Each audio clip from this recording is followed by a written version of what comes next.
খোকা, এই মিষ্টির প্যাকেটটা তুই ফেলেছিস না পাশের বাড়ি থেকে ফেলেছে? মা কি জিনিস? মা বলছে না তুই ফেলেছিস, মা কি জিনিস? আমি বলতাম খোকার আব্বা আমি এখন খাবো না, তোমারটা খাও, আর তোকে একটা খাওয়াইতাম, আর আমার ভাগেরটা আমি বাটিতে করে রেখে একটা ঢাকনা দিয়া ঢেকে ওইটা চুপ করে তোকে আবার খাওয়াইতাম।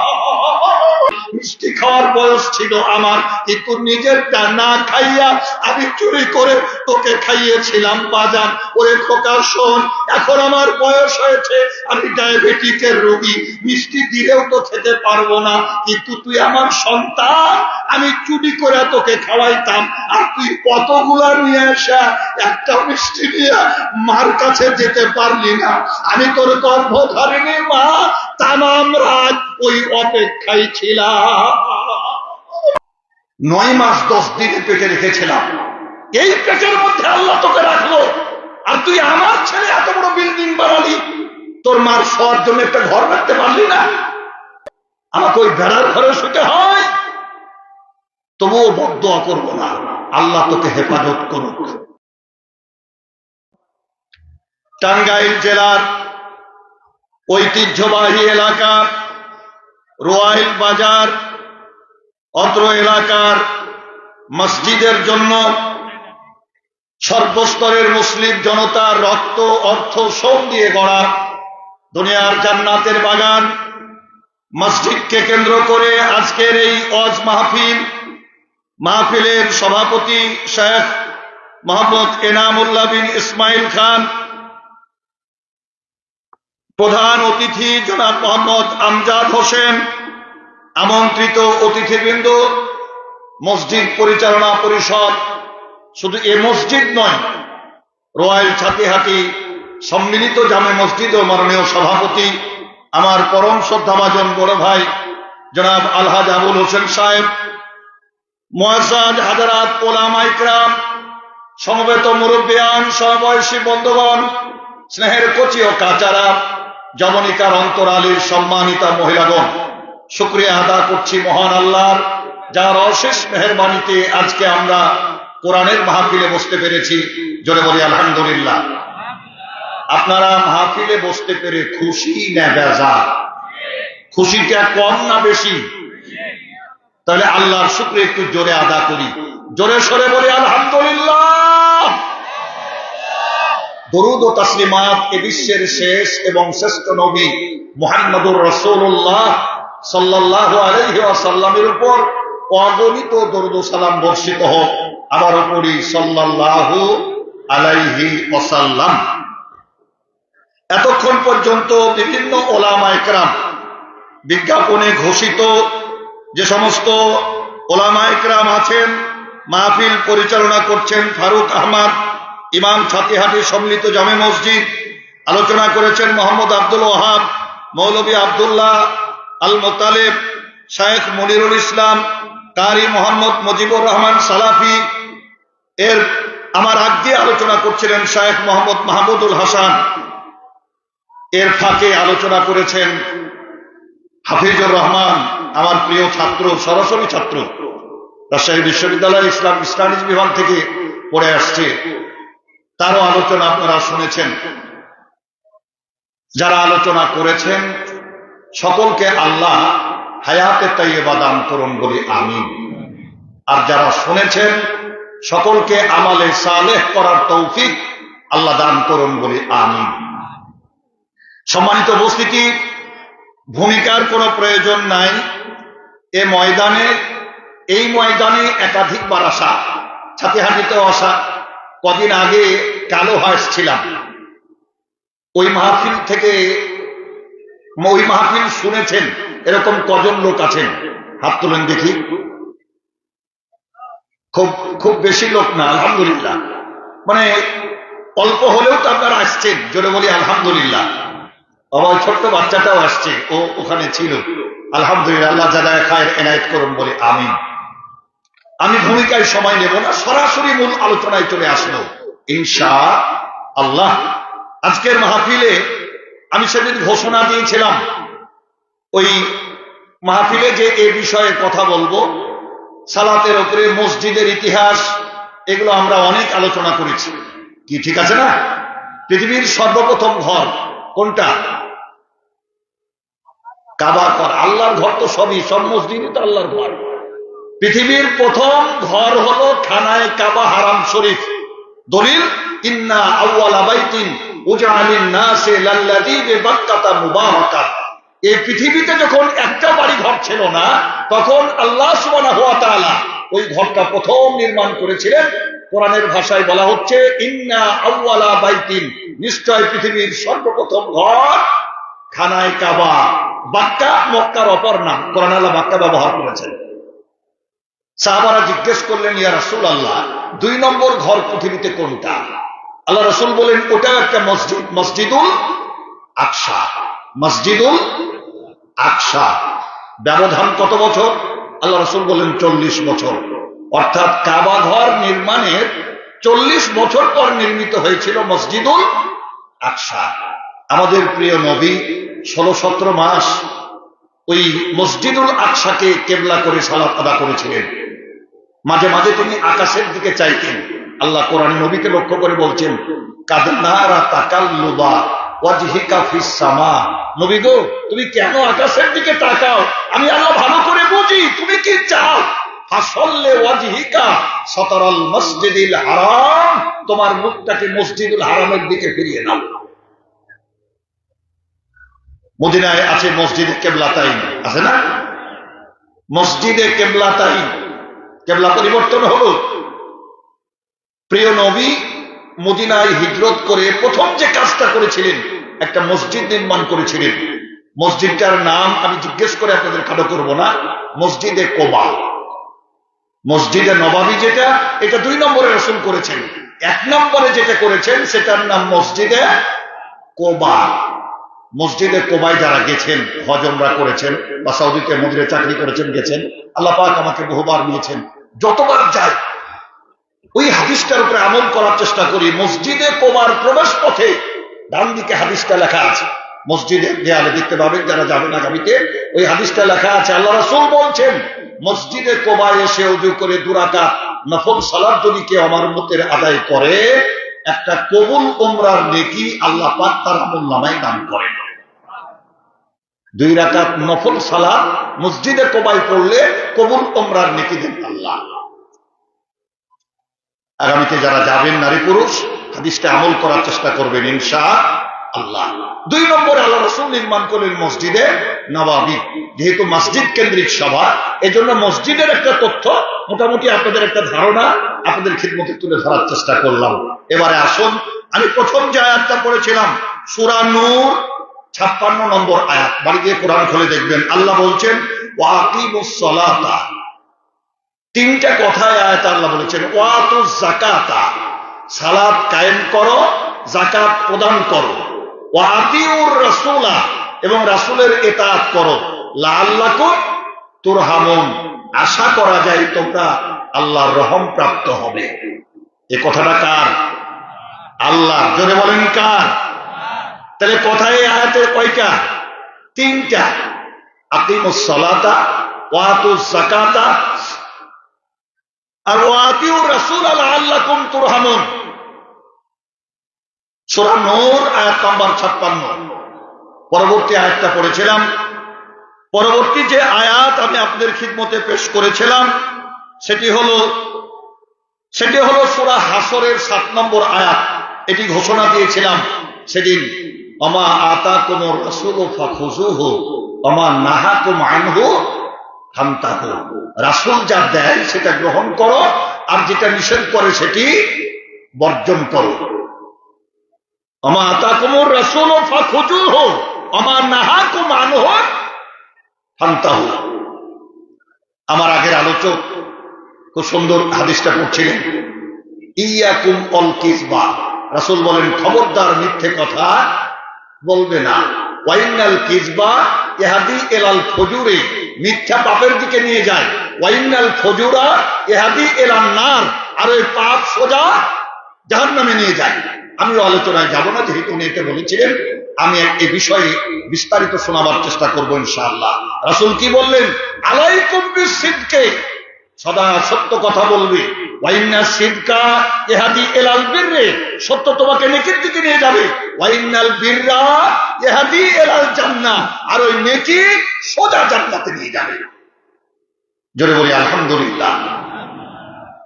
মা বোন যারা আসছেন ধৈর্য ধরে শুনবেন, পুরুষের চাইতে মহিলার সংখ্যা বেশি। জোরে বলি আলহামদুলিল্লাহ। এই আশেপাশের বাজারে যারা আছেন পুরুষ ভাই, যুব সমাজ, আমি বিনয়ের সাথে অনুরোধ করব, চার স্টলে যারা আছেন, রাস্তায় যারা আছেন, দূরে বসে শুনছেন, লাউড স্পিকার আছে, অনেক দূর থেকে শুনতে পারবেন, বুঝতেও পারবেন। আমল নামায় কোনো নেকি যাবে না, দূর থেকে শুধু শোনাই হবে।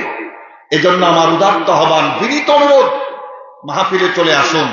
হতে পারে আজকের রাত জীবনের শেষ রাত, আজকের মাহফিল জীবনের শেষ মাহফিল হতে পারে, মাহফিল কিয়ামতের কঠিন দিনে নাজাতের উসিলা। মাহফিলের শেষ পর্যায়ে কোরআন ও সহিহ সুন্নাহর আলোকে লোম হর্ষদ তাফসীর তুলে ধরে চোখের পানি ছেড়ে কেঁদে কেটে বিদায় হব। রাজি আছেন তো আপনারা? জোরে বলেন ইনশাআল্লাহ। বিশ্ব নবী বলছেন, এ আমার উম্মতেরা শোনো, ওই চোখ কোনদিন জাহান্নামে যাবে না, ওই চোখ কোনদিন জাহান্নামে যাবে না, ওই চোখ কোনদিন জাহান্নামে যাবে না।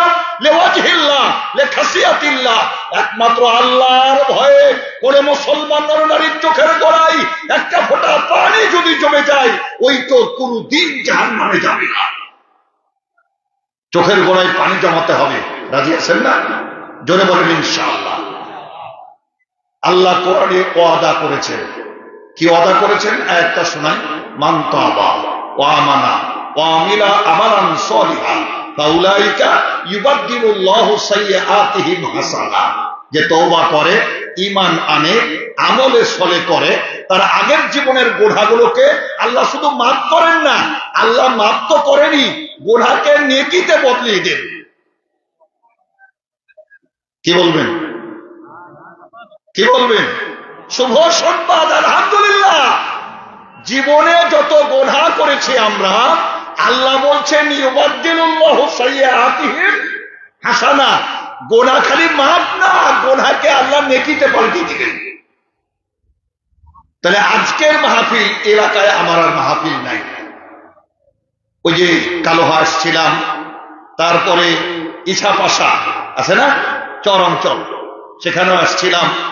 এরপরে আপনাদের ওই এতে কি বলে, ওই সখীপুরের ওই পারে কি বলে একটা মাদ্রাসা, তক্তার চালার পাশে, পশ্চিম পাশে, ওটা হলো কামালিয়া চালা, সেখানে আসছিলাম। আর একটা মাহফিল দিনের বেলায় আছে, এটা 24শে ডিসেম্বর, ওই কি বলে এইটা যে নাটিয়াপাড়ার পশ্চিম পাশে, দিনের বেলায়। আর এলাকায় মাহফিল নাই। বিনয়ের সাথে অনুরোধ করবো, যারা বসেছেন চোখের পানি ছেড়ে তওবা করে একেবারে নিজেকে জাহান্নাম থেকে বাঁচিয়ে আর জীবনের সব গুনাহকে নেকিতে বদলিয়ে নিয়ে যাব। জোরে বলি ইনশাআল্লাহ।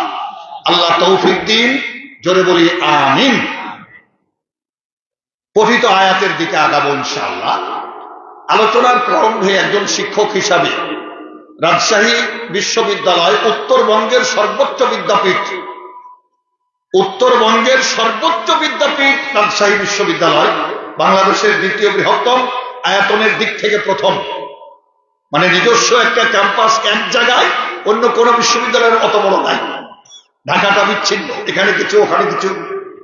সম্মানিত উপস্থিতি, একজন শিক্ষক হিসাবে ছাত্র ভাইদের জন্য কিছু পরামর্শ দিয়ে যাব। ছাত্রছাত্রী ভাই বোন যারা আছেন, দুটা কাজ জীবনে করবেন না। কয়টা কাজ? যারা বলেন কয়টা? নাম্বার 1, 1 নাম্বার হলো অ্যান্ড্রয়েড মোবাইল বিনা প্রয়োজনে হাতে নেবেন না। কি ঠিক আছে না কথা? জাতি ধ্বংস হয়ে গেল, শেষ হয়ে গেল। অ্যান্ড্রয়েড মোবাইল যদি আপনার প্রয়োজন থাকে লেখাপড়ার, তো ওইটুক করার পরে ওটাকে অন্য ঘরে রেখে আসবেন, বাপ্পাকে দিয়ে আসবেন। হোস্টেলে মেসে থাকলে অন্য জায়গায় রাখবেন।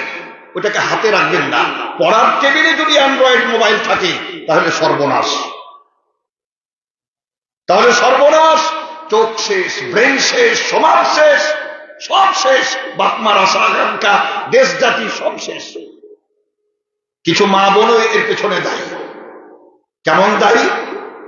রান্না করবে, চাকরি করে, ব্যস্ত থাকে, সুতরাং মোবাইলটা দিয়ে ছোট্ট বাচ্চার হাতে দিয়ে দিল।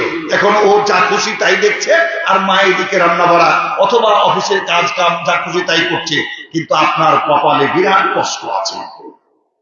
একদিন ফোন করে কাঁদবেন, হুজুর স্যার দোয়া করেন, সর্বনাশ হয়ে গেছে আমার ছেলে আমার মেয়ে মোবাইলে একবারে এমন অ্যাডিক্টেড হয়েছে, নেশার চাইতে, হিরোইনের নেশার চাইতে খারাপ অ্যান্ড্রয়েড মোবাইল। একটার পর একটা বাজে জিনিস আসতে থাকে, আর ফেরাতে পারবেন না। 2 নাম্বার, মাদককে না বলবেন। যুবক ভাইরা, ছাত্রছাত্রী ভাই বোনেরা, কোন অবস্থাতেই মাদকের ধারে কাছে যাবেন না। কুল্লু মুশকিরিন হারামুন মা আসকারা কাসিরুহু ওয়া কালিলুহু হারামুন। রাসূল বলছেন প্রত্যেক নেশার দ্রব্য হারাম, এর কম খাওয়াও হারাম, বেশি খাওয়াও হারাম। সুতরাং কোন অবস্থাতেই নেশার সাথে জড়াবেন না। মাদককে না বলুন, অ্যান্ড্রয়েড মোবাইল দূরে ফেলুন, আল্লাহ হেফাজত করবেন ইনশাআল্লাহ। লোমহর্ষক আলোচনা শোনাতে চেয়েছি, আস্তে আস্তে আগাবার চেষ্টা করব ইনশাআল্লাহ। আল্লাহ পাক আজকের আলোচনা শুনে বুঝে মনে রেখে আমল করার তৌফিক দিন। জোরে বলি আমিন, আরো জোরে বলি আল্লাহুম্মা আমিন। আল্লাহ বলছেন আকিমুস সালাত, সালাত কায়েম করো। মসজিদ কিসের জন্য? সালাতের জন্য। সহিহ বুখারীর হাদিস, আল্লাহ রাসূল বলছেন খড়কুটা দিয়ে যদি কেউ মসজিদ বানাতে পারে, পাখির বাসার মতো, পাখি কি দিয়ে বাসা বানায়? খড়কুটা দিয়া। আপনি যদি ইট পাথর দিয়ে মসজিদ তৈরি করতে না পারেন, বেড়া চালা টিন দিয়েও হয়, অর্থাৎ পাখির বাসার মতো হয়। হাদিস সহিহ বুখারী।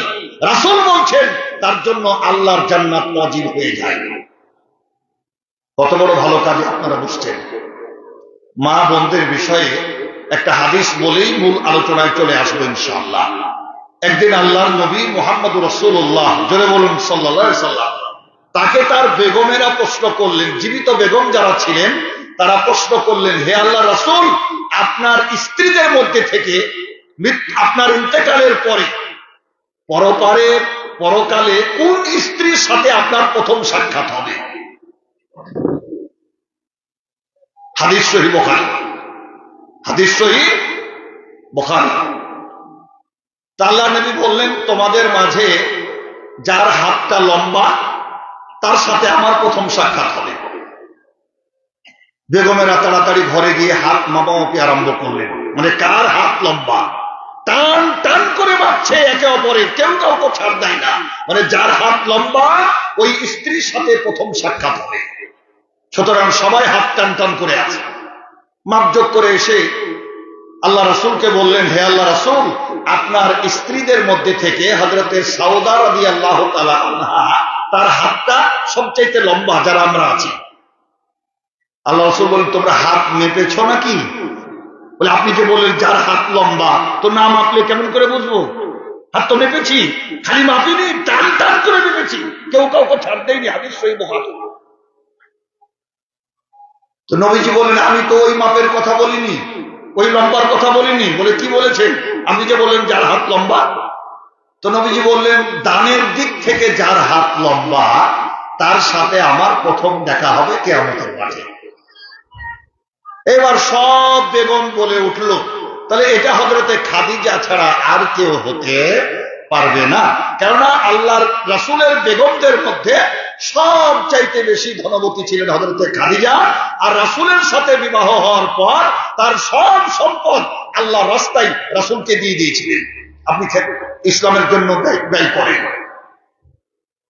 এরকম মহিলা আছে আমাদের দেশে খুব কম। যদি বাপমার বাড়ি থেকে কিছু সম্পদ নিয়ে আসে, ধরেন 10 বিঘা জমি, 20 লাখ টাকা ভাগে পেয়েছে বাপের পরিসূত্রে, তাহলে অধিকাংশ ক্ষেত্রে আমাদের কাছে মানুষ বলে, এই জন্য বলতে পারছি, আমাদের কাছে বলে, স্যার কি বলবো দুঃখের কথা, খেতে বসলেই ওই যে 5 বিঘা জমি বাপের বাড়ি থেকে নিয়ে আসছে, খেতে বসলেই খোটা দেয়, আমার বাপের জমিতে হাল ধরিয়ে খাও আর আমাকে চোখ দেখাও। স্বামীকে বলে। কি আপনাদের এলাকায় বুঝি বলে না নাকি? এলাকা ভালো তো, এলাকায় নাও বলতে পারে। শোনেন, রাসূলের বেগম খাদিজা রাদিয়াল্লাহু তাআলা আনহা বিশাল ধনবতী ব্যবসায়ী মহিলা, তার সব সম্পদ আল্লাহ রাসূলকে দিয়ে বললেন, আপনি আমার স্বামী, আল্লাহর পয়গম্বর, আপনি সব আল্লাহ রাস্তায় খরচ করেন। সম্মানিত উপস্থিতি, নবীজি বললেন খাদিজা নয়, খাদিজার হিসাব আলাদা। তোমরা তো দানের দিক থেকে হযরত খাদিজাকে বলছো, রাসূল বললেন খাদিজা নয়, খাদিজার মর্যাদা অনেক বেশি।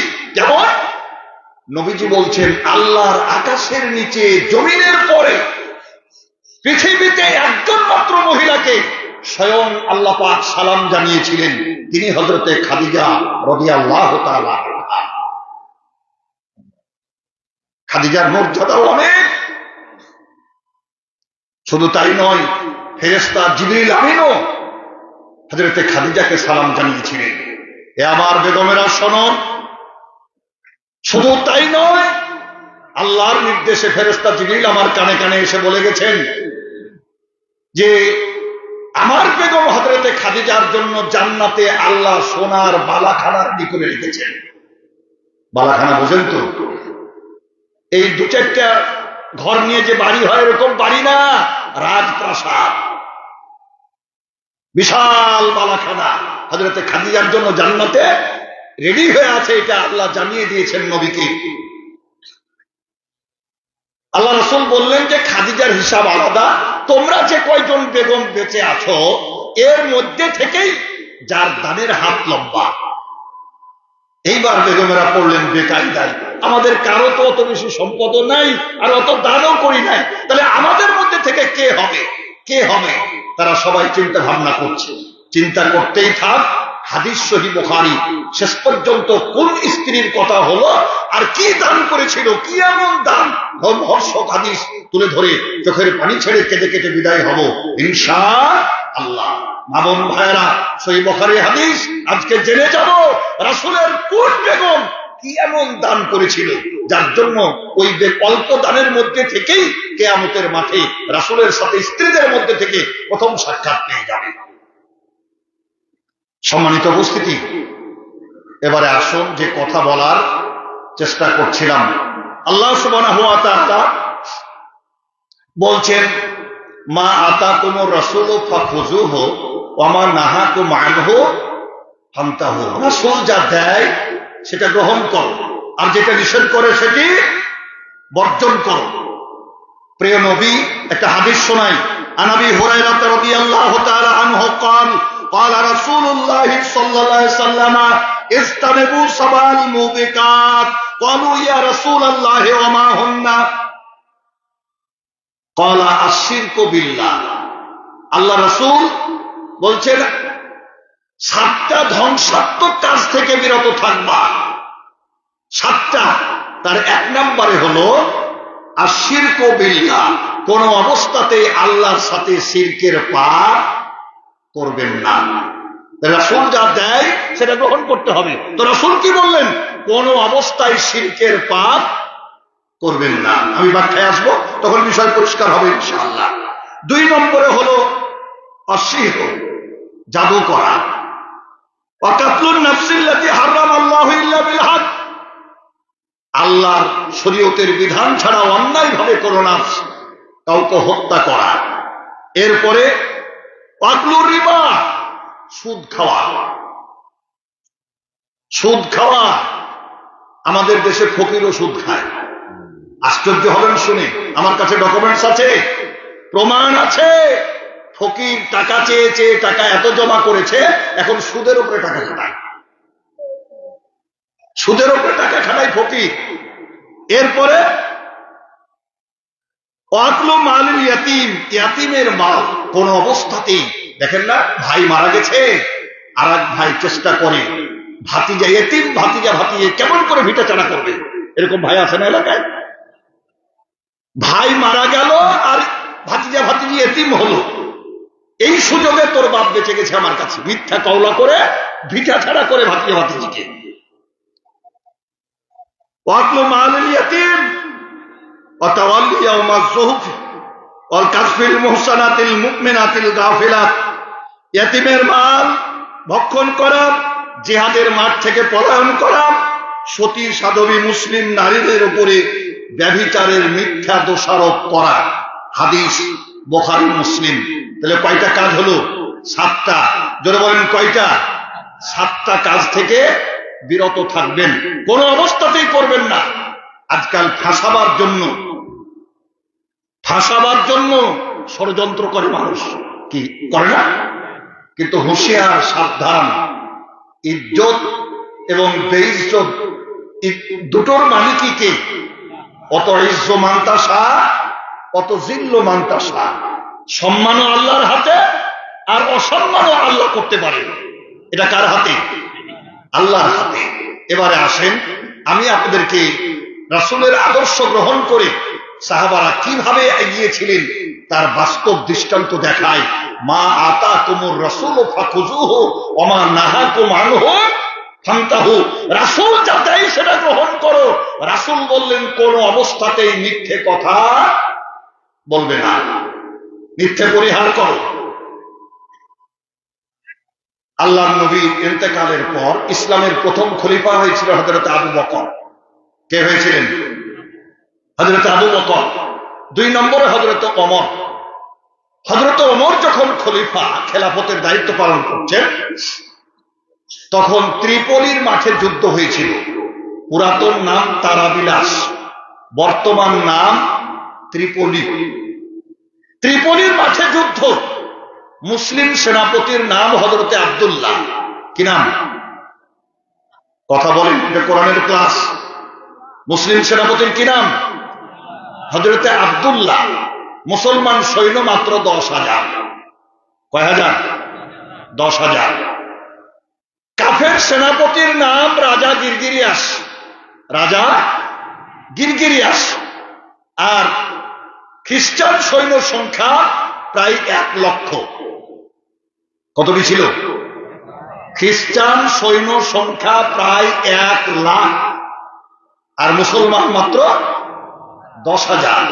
তুমুল যুদ্ধ চলছে। 1 লাখ কাফেরও 10,000 মুসলমানের সাথে পাচ্ছে না।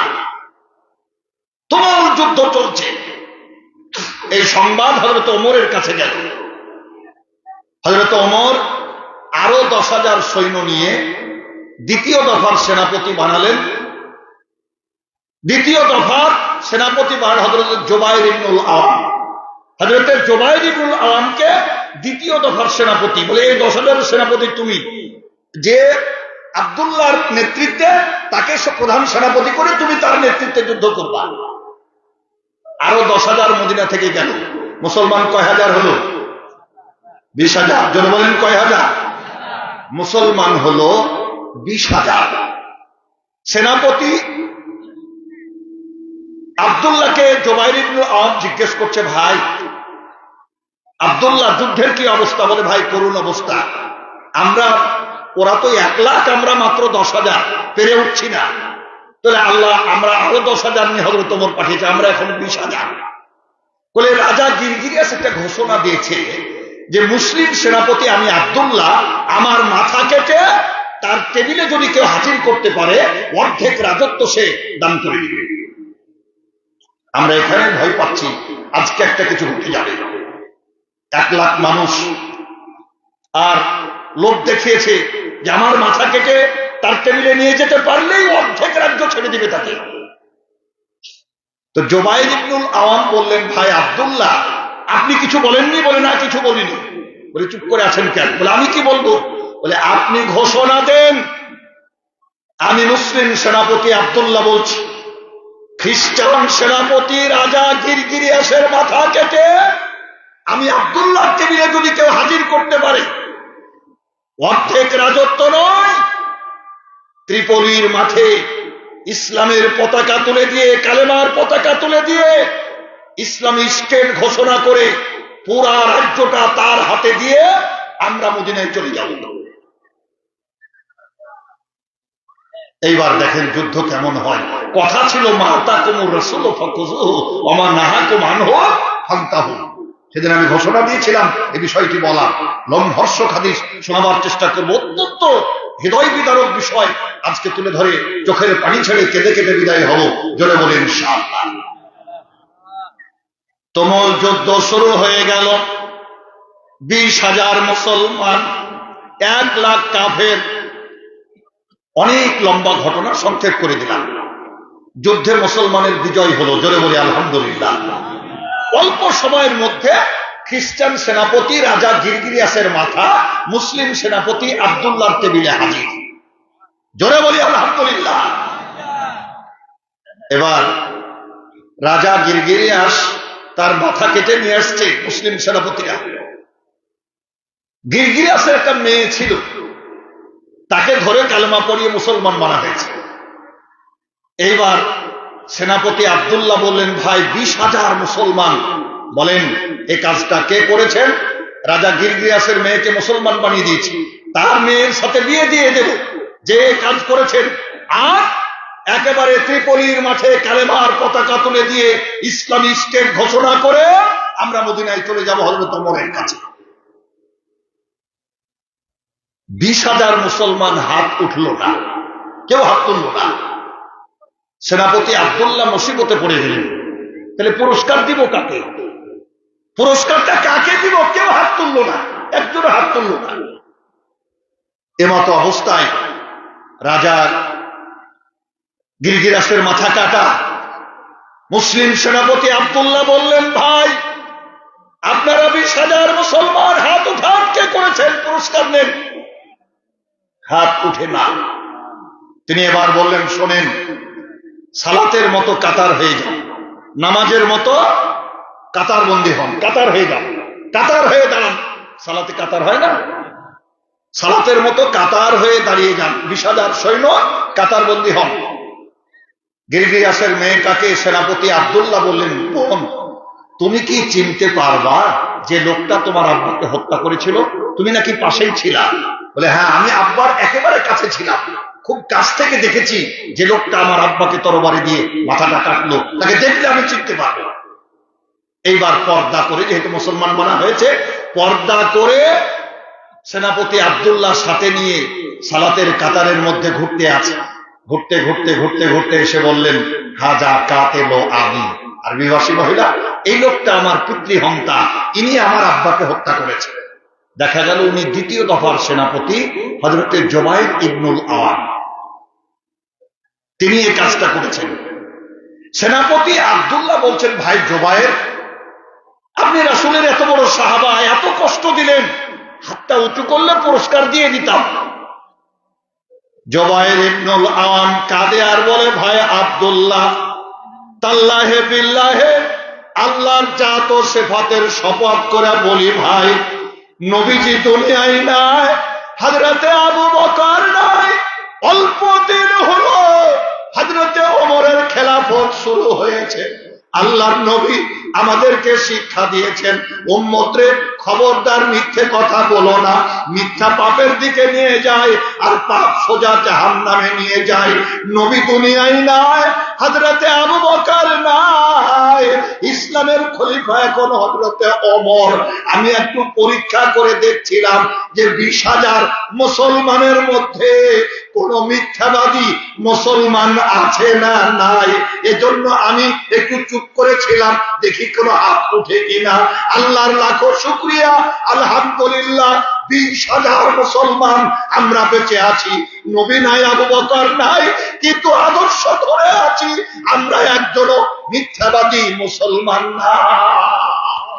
লিল্লাহ তাকবীর, নারায়ে তাকবীর।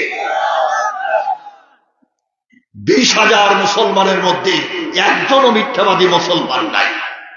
এ ছিল তাদের আদর্শ।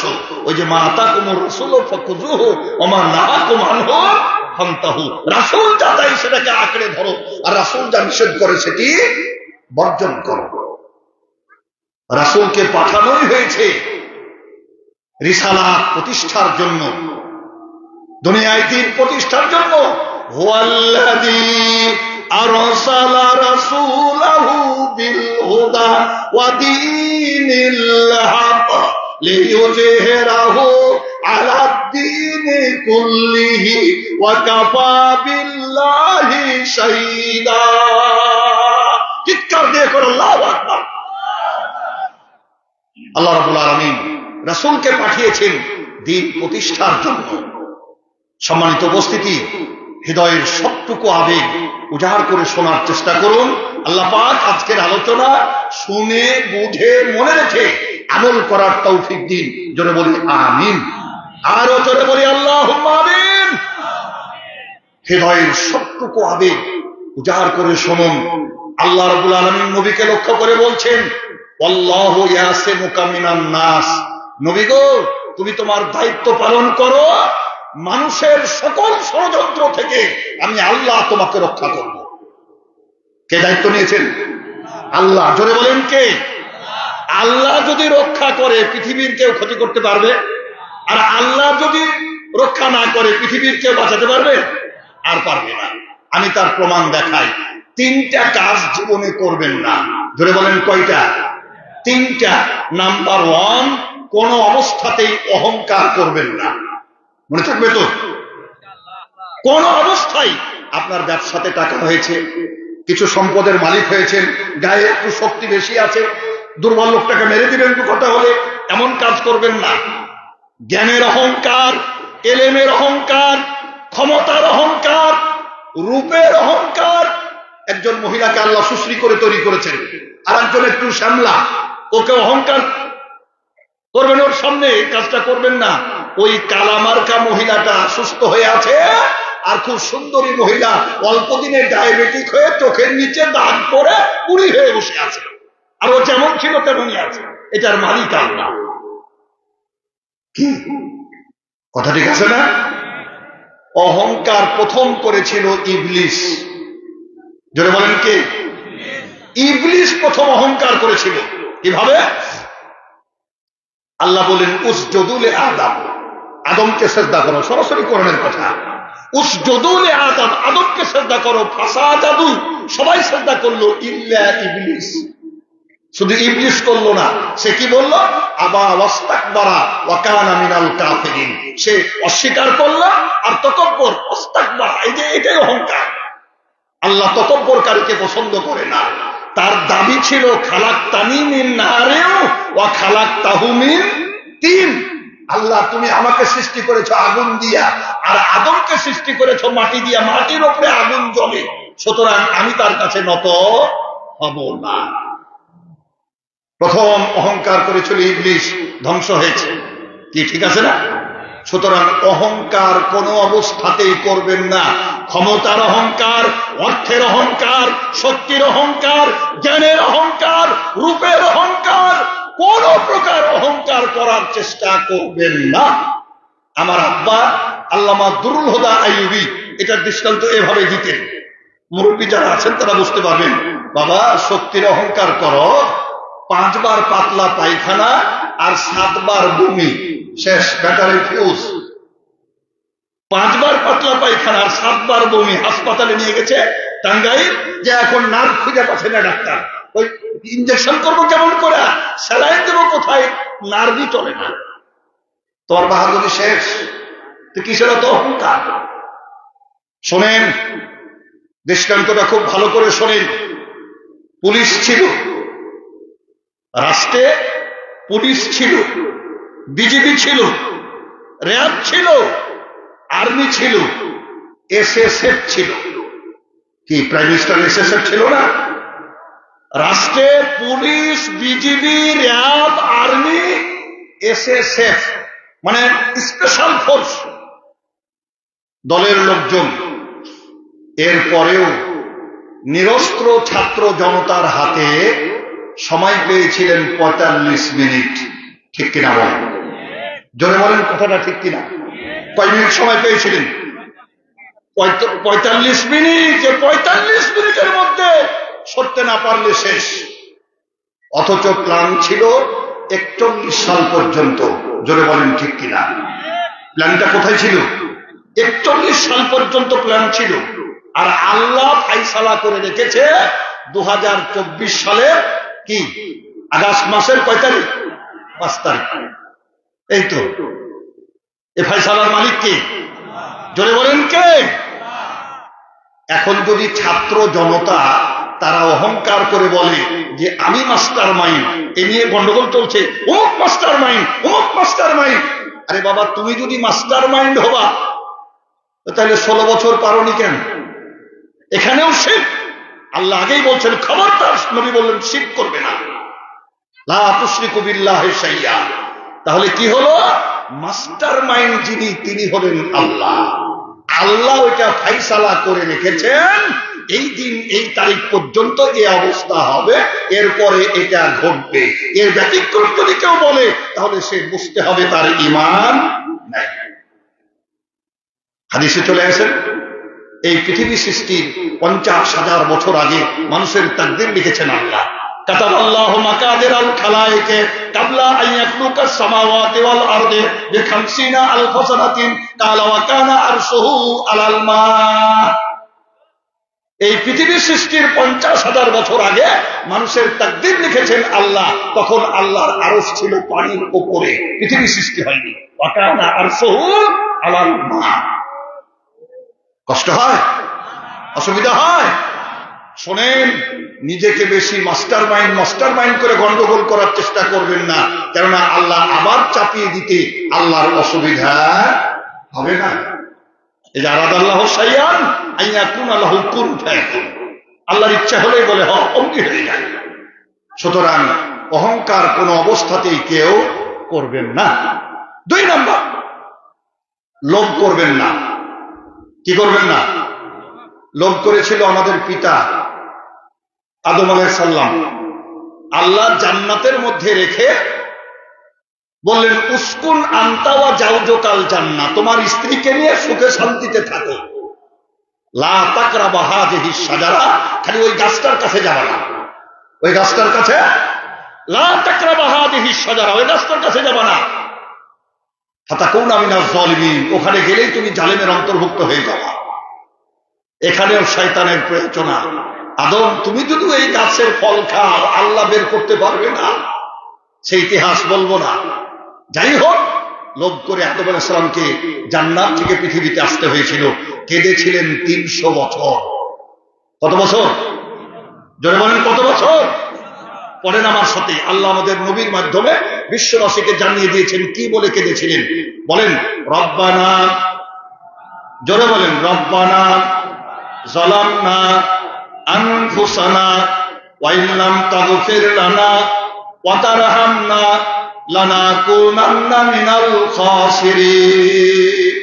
রব্বানা, হে আমার রব, যালামনা, আমি জুলুম করেছি, আনফুসানা, আমার নফসের প্রতি, ওয়া তারহামনা, তুমি যদি রহম না করো, লানাকুনান্না মিনাল খাসিরিন, প্রভু হে, আমি ক্ষতিগ্রস্ত হয়ে যাব, আমি হালাক হয়ে যাব, আমি ধ্বংস হয়ে যাব।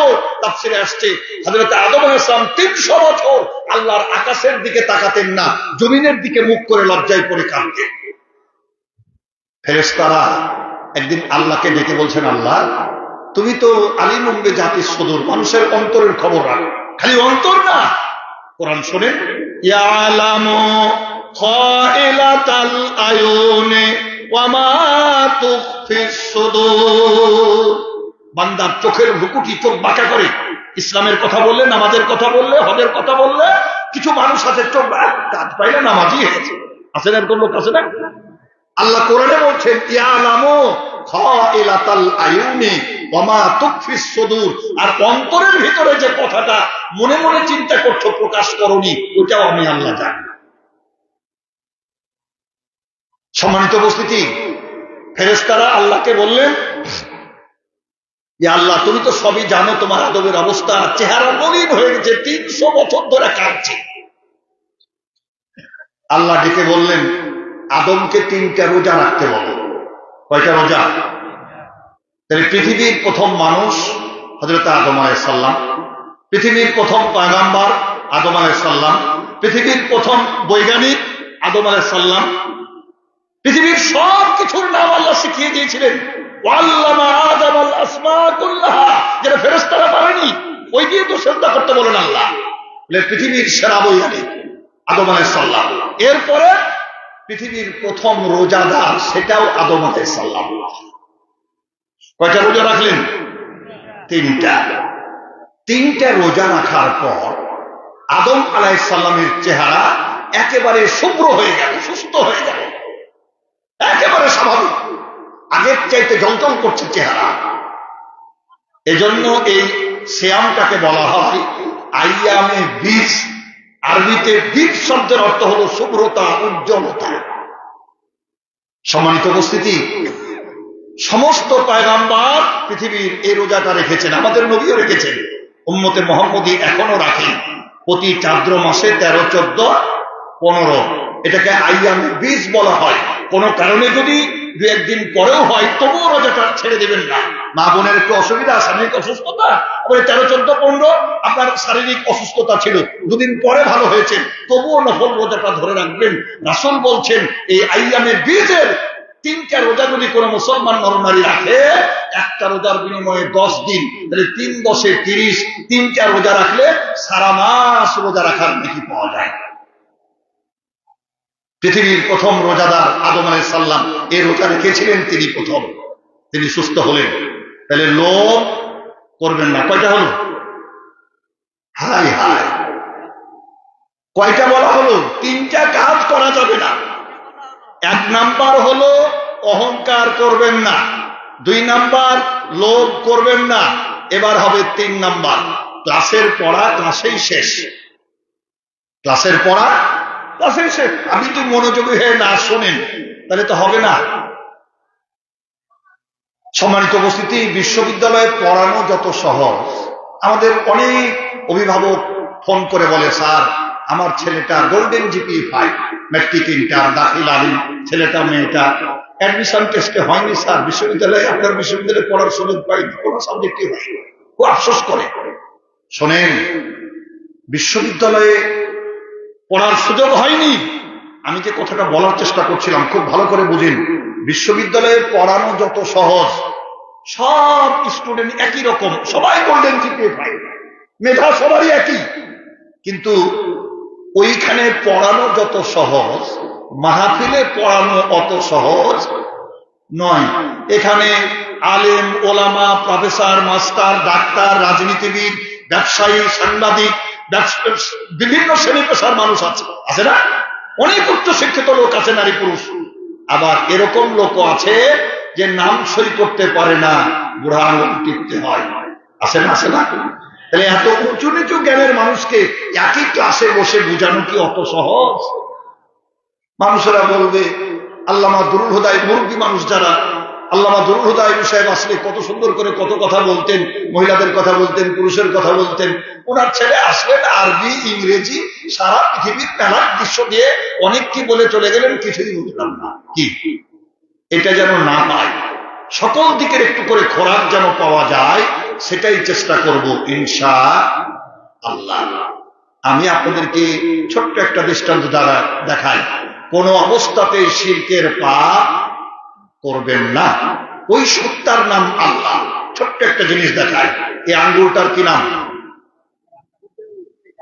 বৃদ্ধাঙ্গুল।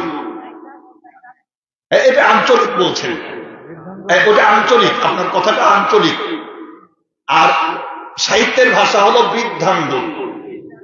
এই ছোট্ট জিনিসটা দিয়ে মা বোন ভাই যারা আমাকে দেখতে পাচ্ছেন, খুব ভালো করে দেখুন। ওই সত্তার নাম আল্লাহ।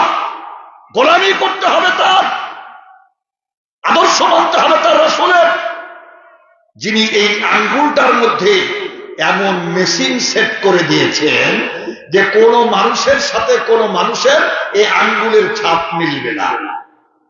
আপনার মার পেট থেকে হয়েছেন, 9 মাস 10 দিন ছিলেন, দুধ পান করেছেন, রক্ত মাংস খেয়ে মানুষ হলেন, অথচ আপনার মার এনআইডি কার্ডে কাল সকালে যে দোকানে চাপ দিয়ে দেখেন তো খুলে কিনা? খুলবে? একই পেটে ছিলেন মার সহোদর ভাই, আপন ভাই, আপনার ভাইয়ের কাছে চাপ দিয়ে দেখেন তো খুলে কিনা? খুলবে না। এনআইডি কার্ড বিভিন্ন এতে চাপ দিতে হলে বৃদ্ধাঙ্গুল দিতে হয়, বৃদ্ধাঙ্গুলটাতে আল্লাহ এমন করে মেশিন সেট করেছেন, অসংখ্য কোটি মানুষ পৃথিবীতে, অথচ কারো সাথে কারো আঙ্গুলের ছাপের মিল নাই।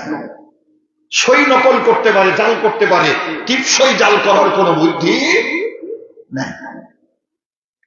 সুবহানাল্লাহ বিহামদিহি সুবহানাল্লাহিল আযীম। তাত্ত্বিক বিষয় নিয়ে কথা বলতে গেলে গভীর রাত হয়ে যাবে, কষ্ট হবে।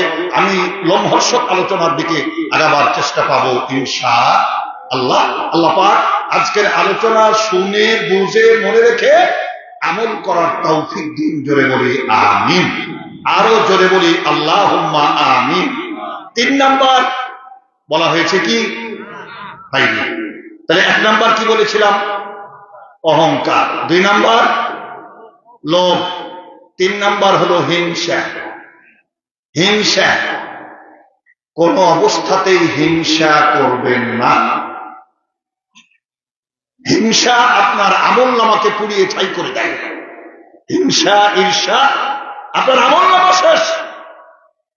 খবরদার কারো হিংসা করবেন না। এটাও কোরআন থেকে বলি, 3টেই কোরআনের দলিল দিয়ে প্রমাণ করছি। হিংসা করেছিল সর্বপ্রথম আদম আলাইহিস সালামের ছেলে কাবিল তার ভাই হাবিলের বিরুদ্ধে। কোরআন পড়ে দেখেন, হিংসা করেছিল তার ভাইয়ের বিরুদ্ধে। আপন ভাই, সহোদর ভাই, হিংসা করেছিল কাবিল। কোরআন বলছে কথা। কাবিল যখন হিংসা করে হাবিলকে মারতে যাচ্ছে, তো হাবিল বলছে, আয়াত পড়ার সময় নাই, রাত গভীর হয়ে আসছে, হাবিল বলছে যে তোর চাইতে আমার গায়ে শক্তি বেশি, আমি তোকে মারতে পারতাম, কিন্তু আমি হাত বাড়াবো না, আমি আল্লাহকে ভয় করি, আমি আল্লাহকে ভয় করি। শোনেন, হৃদয়ের সবটুকু আবেগ উজাড় করে কাবিল মারল তার ভাই হাবিলকে। এজন্য এটা পৃথিবীর প্রথম মারা হিংসার বশে। আর কিয়ামত পর্যন্ত যত পৃথিবীতে মার্ডার হবে, তাদের গুনার একটা অংশ কাবিলের আমলনামায় যেতে থাকবে। এখন ভাইকে মেরে দিয়েছে, মাটি কিভাবে দিতে হবে এটা জানা নাই, বসে বসে কাঁদছে। কি করবে? এখন মেরে দিয়েছে, মরে গেছে। আল্লাহ কোরআনে বলছেন গোরাবুন। গোরাবুন মানে কি? কাক। কাকের আরবি হলো গোরাব। এই গোরাবুন কাক, একটা কাক আর একটা মরা কাককে নিয়ে এসে বালি সরিয়ে, ডানা দিয়ে, মুখ দিয়ে, পা দিয়ে বালি সরিয়ে ওই কাকটাকে দিয়ে আবার ডানা দিয়ে, মুখ দিয়ে ঢেকে দিল। মানুষ মাটি দেওয়া শিখেছে, কবর দেওয়া শিখেছে কাকের কাছ থেকে। মানুষ জানতো না কিভাবে কবর দিতে হয়। সম্মানিত উপস্থিতি, কষ্ট হয়, অসুবিধা হয়। আর একটু আগায়, আমানু কামা আমানান নাস, সূরা বাকারা 15 নম্বর আয়াত। বাড়ি গিয়ে কোরআন করে দেখবেন। আল্লাহ বলছেন আমানু, তোমরা ঈমান আনো, কামা আমানান নাস, যেমন মানুষেরা ঈমান আনে। মানুষেরা মানে সাহাবা আজমাইন, আল্লাহ রাসূলের সাহাবারা যেভাবে ঈমান এনেছে। এ মা বোনেরা শুনেন, রাসূলের যে মা তাকুমুর রাসূল ফাখুযুহু, যে রাসূল যা দেয় সেটা গ্রহণ করো, নিষেধ করে সেটা বর্জন করো। তারা কিভাবে ধরেছিলেন তার বাস্তব নমুনা দেখায়। পর্দার আয়াত নাজিল হয়েছিল মদিনার মসজিদে গভীর রাতে, এশা সালাতের পর। কথা বোঝা গেল? অনেকে শুনেছে, অনেকে শুনেনি। মা বোনেরা খুব ভালো করে শোনেন। ফজরের জামাতে বাড়ি থেকে বের হয়েছে একজন বৃদ্ধা মহিলা। তো আগের মতো অতিরিক্ত কাপড় নাই, যা ছিল তাই নিয়ে চলে এসছে, মানে পর্দার আয়াত তখন নাজিল হয়নি। রাস্তায় এক নাতির সাথে দেখা, তো নাতি দাদিকে জিজ্ঞেস করছে, দাদি রাতে যে পর্দার আয়াত নাজিল হয়েছে তুমি শুনোনি? বলে, না ভাই, আমি তো ওই সাথে এসেছিলাম, চলে গেছিলাম, আমি তো শুনিনি। কি হয়েছে? বলে, আল্লাহ নবীজিকে বলে দিয়েছে যে অতিরিক্ত একটা কাপড়, যে কাপড় পরে থাকবে তার উপরে একটা অতিরিক্ত কাপড় দিয়ে ঢেকে বানাতে হবে। এটাই হলো পর্দার আয়াত, এটা ফরজ। দাদা এই কথা তো আমি শুনিনি। যেমনই শোনা, রাস্তার ধারে বুড়ি মহিলা বসে গেল, জড়সড় হয়ে বসে গেল, দিয়ে বলছে, দাদা ভাই তুমি আমার ঘরে যাও, ওই কোণাতে দড়ির ওপরে দেখবে একটা বড় চাদর আছে, ওই চাদরটা নিয়ে এসো, আমি এই যে রাস্তার ধারে বসলাম, ওটা না আনা পর্যন্ত আমি উঠবো না। তো নাতি দাদিকে বলছে, দাদি তুমি তো শোনোনি, এ অর্থ এভাবে চালিয়ে দাও, পরের অর্থ এটা পড়বা। বলে অসম্ভব। আমানু কামা আমানান নাস, মা তাকুমুর রাসূল ফাখুযুহু ওয়া মা নাহাকুম আনহু ফান্তাহু। তোমার মাধ্যমে তো আমি জেনে গেলাম যে পর্দার আয়াত নাযিল হয়েছে, আমি বৃদ্ধা মহিলা হলে কি হবে, কেউ যেন আমাকে দেখতে না পায়। আমি বসে গেছি ভাই, তুমি ওই কাপড় নিয়ে এসে আমাকে ঢেকে দাও, না ঢাকা পর্যন্ত আমি উঠব না। আল্লাহু আকবার, আল্লাহু আকবার। আর আজকাল প্রতিযোগিতা চলে, কে কত কম জামা কাপড় পরে রাস্তায় বাড়াতে পারে। জোরে বলেন ঠিক কিনা, আরো জোরে বলেন ঠিক কিনা। যত কম জামা কাপড় পরবে তত মডার্ন তো নয়, আলট্রা মডার্ন, আধুনিক নয় অত্যাধুনিক।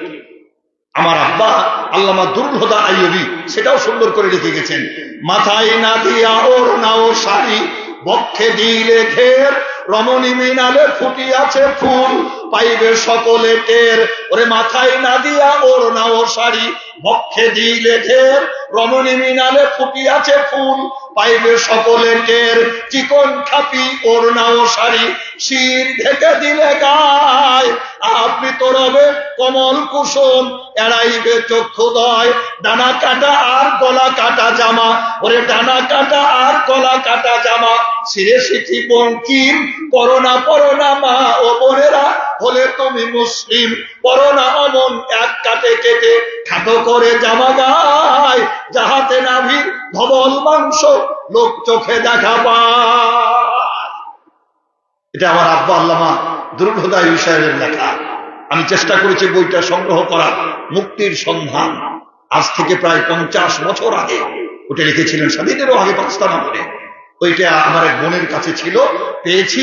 জনগণ চাই যে একটা বার বইটা সমাজে দেন, আপনার আব্বার স্মৃতিটা আমরা ধরে রাখার চেষ্টা করি। খালি হাদিসের অনুবাদ কাব্যে কবিতায় লিখে গেছিলেন উনি। আগামীতে চেষ্টা করবো ইনশাআল্লাহ। মা বোনদেরকে বলবো, প্রত্যেকটা মানুষের আমলনামা, সবার আমলনামা নারী পুরুষ গলায় ঝুলিয়ে দিবেন আল্লাহ, কে কি করেছে আমরা। অকুল্লা ইনসানিন আলজামনাহু তায়রাহু ফি উনুকিহি ওয়া নুখরিজু লাহু ইয়াউমাল কিয়ামাতি কিতাবাই ইয়ালকাহু মানসুরা। আল্লাহু আকবার, আল্লাহু আকবার। প্রত্যেকটা মানুষের আমলনামা ছবি সহকারে আল্লাহ গলায় ঝুলিয়ে দেবেন। সম্মানিত উপস্থিতি, আমি যে কথা আপনাদের খিদমতে আলোচনা করার চেষ্টা করছিলাম, মদিনার মসজিদে আজান হয়ে গেল।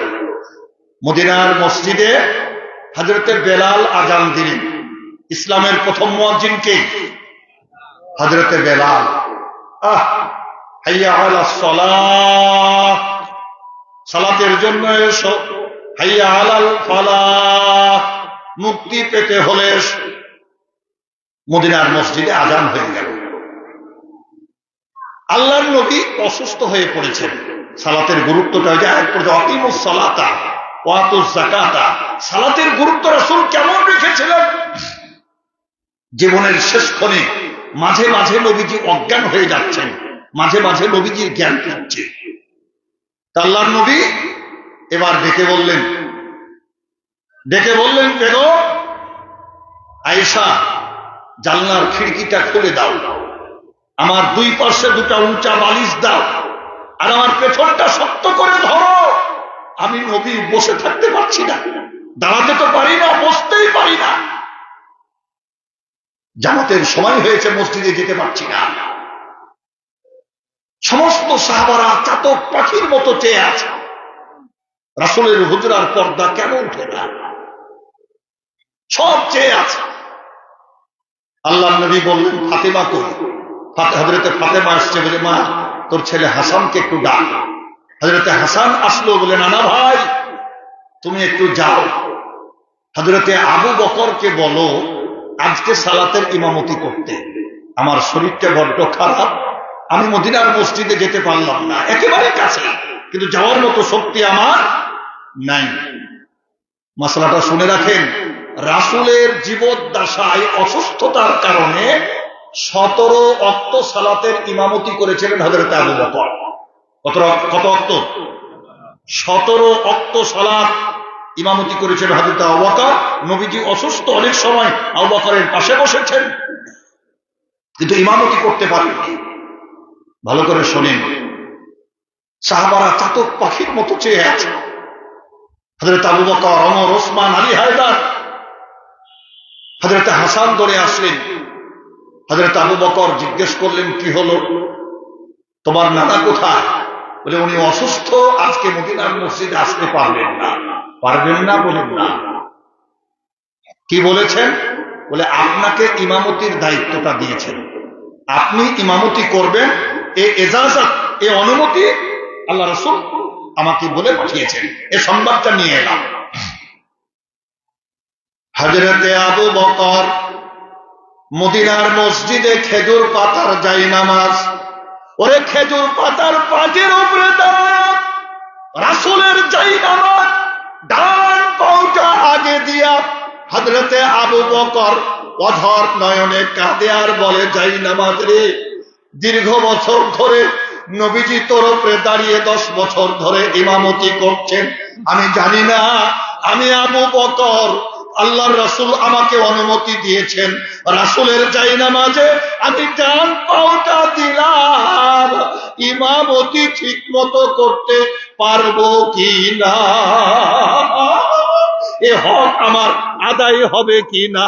হযরতে আবু বকর অধর নয়নে কাঁদে, রাসূলের জায়নামাজে ডান পাওটা আগে দিয়া হযরতে আবু বকর যখন কাঁদে আর বলে, বেলাল তুমি একামত দাও। হযরতে বেলাল কাঁদে আর বলে, ভাই আবু বকর, আমি একামত দিতে পারবো না। বলে, কেন পারবা না? বলে, জীবন ভর আমি যখন একামত দিই, একামতের মধ্যে ওয়াশহাদু আন্না মুহাম্মাদার রাসূলুল্লাহ যখন আমি পড়বো, তখন রাসূলকে সামনে না দেখলে আমি বেলাল সইতে পারবো না, আমার একামত দেওয়া হবে না, আমি একামত দিতে পারবো না। রাসূল জায়নামাজে নাই আর একামতে রাসূলের নাম বলবো, আমি বেলাল পারবো না। হযরতে আবু বকর বলেন, হযরতে বেলাল একামত দিতে পারলেন না, অন্য সাহাবা একামত দিলেন, সালাত আরম্ভ হয়ে গেল। হযরতে আবু বকর রাসূলের জায়নামাজে থরথর করে কাঁপে আর কাঁদে, আল্লাহ আমি হক আদা করতে পারবো কিনা, কিন্তু রাসূল আমাকে দায়িত্ব দিয়েছেন, আল্লাহ তৌফিক দাও। আল্লাহ নবীর জ্ঞান ফিরেছেন, বিশ্ব নবী ডাক দিয়ে কয়ে, আয়েশা আমার 2 পার্শ্বে 2টা উঁচা বালিশ দাও, পেছনটা শক্ত করে ধরো, বসার ক্ষমতা আমি নবীর নাই, আমি সোজা হয়ে বসতে পারি না, কিন্তু জ্ঞান আছে রে আয়েশা, আমাকে শক্ত করে ধরো, জানলার খিড়কিটা খুলে দাও। আবু বকর কেমন করে ইমামতি করে, আমার ওমর, ওসমান, আমার সাহাবারা কিভাবে জামাত কায়েম করে, এই সালাতের জন্য কত মার আমি খেয়েছিলাম। উহুদের ময়দানে ওরা মেরে আমার দাঁত ভেঙে দিয়েছিল, তাইফের ময়দানে ওরা মেরে আমাকে অজ্ঞান করে দিয়েছিল, ওরে আমাকে রক্তাক্ত, আমার গায়ের রক্ত আমার পায়ের জুতার সাথে জমে গিয়েছিল, আমি বেহুশ হয়ে গিয়েছিলাম।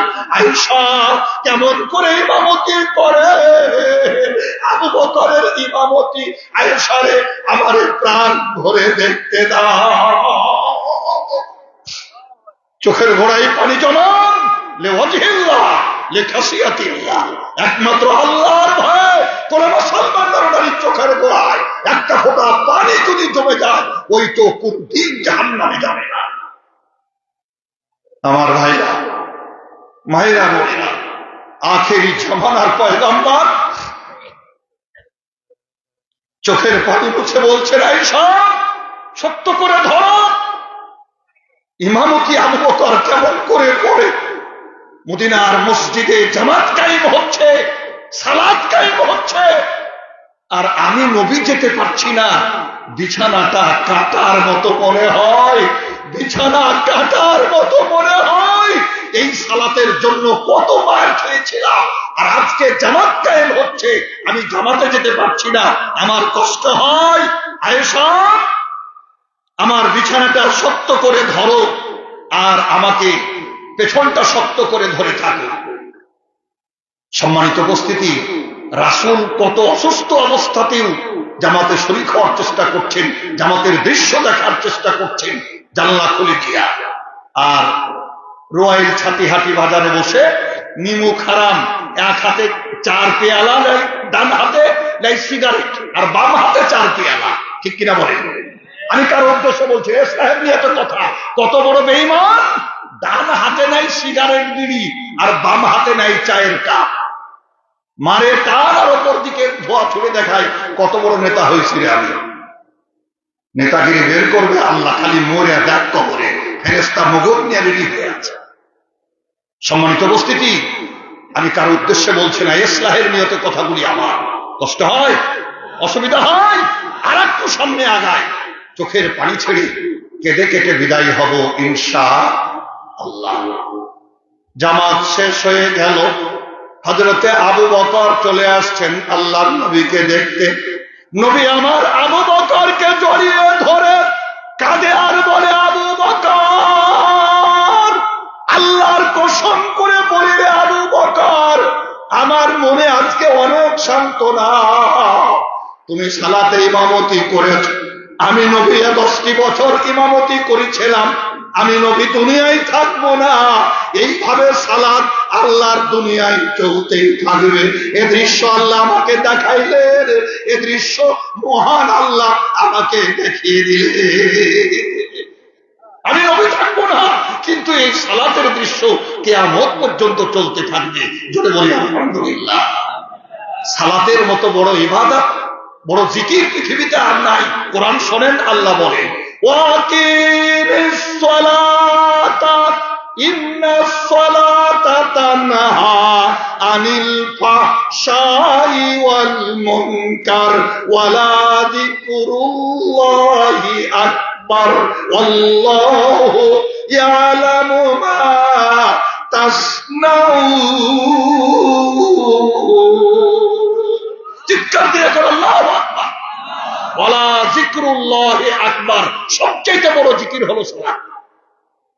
হাদিসে জিবরাইল চলে আসেন, আনতা আবুদাল্লাহ কান্নাকা তারাহু ফাইন লাম তাকুন তারাহু ফাইন্নাহু ইয়ারাক। সালাতে দাঁড়ালে মুসলমান নরনারী সরাসরি আমি আল্লাহকে দেখছি, অথবা আল্লাহ আমাকে দেখছেন। এর চাইতে কত নিকটে আর যাবে? সালাত কিভাবে শুরু করেন আপনারা? রাসূলের হাদিস হলো, কিবলামুখী হয়ে হাত উঠাতে হয়। দুটো হাদিস আছে, হয় কাঁধ বরাবর না হয় কান বরাবর, যে কোনো একটা আমল করলেই হলো। বুখারীর হাদিস, তাহরিমু হাত তাকবীর ওয়া তাহলিলু হাত তাসলিম। আল্লাহু আকবার বলে সালাত আরম্ভ হয়। দুনিয়া হারাম, চিন্তা করাও হারাম। দুনিয়া হালাল হয়, ওয়া তাহলিলু হাত তাসলিম, সালাম ফিরালে দুনিয়া হালাল হয়। রাসূল বলছেন, আল্লাহর আকাশের নিচে জমিনের পরে ওই ব্যক্তির মতো নিকৃষ্ট আর কেউ নাই যে সালাতে দাঁড়িয়ে নিজে নিজে কথা বলে। কথা হবে কার সাথে? আল্লাহর সাথে। আল্লাহ নবী সালাত আরম্ভ করতেন তাকবীরে তাহরিমা বলে। এবার তিনি কিছু সময় চুপ থাকতেন, এরপরে সূরা ফাতিহা পড়তেন। সাহাবারা জিজ্ঞেস করলেন, ইয়া রাসূলুল্লাহ, আল্লাহু আকবার বলার পর আপনি কিছু সময় চুপ থাকেন, কি পড়েন? রাসূল বলেন, আমি সালাহ পড়ি। কোন সালাহ পড়েন? আল্লাহুম্মা বা'id বাইনি কামা বা'adta বাইনাল মাশরিকি ওয়াল মাগরিব। আপনারা কোনটা পড়েন? এটাই পড়েন। আলহামদুলিল্লাহ। ওই যে সুবহানাকা আল্লাহুম্মা একটা আছে না, ওটা দিয়েও সালাত হবে, অসুবিধা নাই, কিন্তু নেকির পরিমাণ কম। কি কথা বলছেন না? আপনারা যারা শিক্ষক আছেন তারা দেখেন না, কেউ গোল্ডেন A+ পায়, কেউ A পায়, কি কেউ A+ পায় জোড়াতালি দিয়া, মানে একটা যোগ দিয়া ওই কোন রকমে A+ হয়েছে। আর কারো গোল্ডেন, কারো A, কারো A-, কারো B, C। নামাজ হবে, সালাত হবে, তবে নেকির পরিমাণ কম। এরপরে রাসূল রুকুতে যে পড়তেন, আমরা সচরাচর পড়ি সুবহানা রাব্বিয়াল আযীম, সিজদায় কি পড়ি? সুবহানা রাব্বিয়াল আলা। তো রাসূল এটা দিয়ে সালাত হবে। রাসূলের জীবনের শেষ দিকে এসে এই দোয়াটা রাসূল বেশি বেশি করে পড়তেন, সুবহানাকা আল্লাহুম্মা রাব্বানা ওয়া বিহামদিকা আল্লাহুম্মা গফিরলি।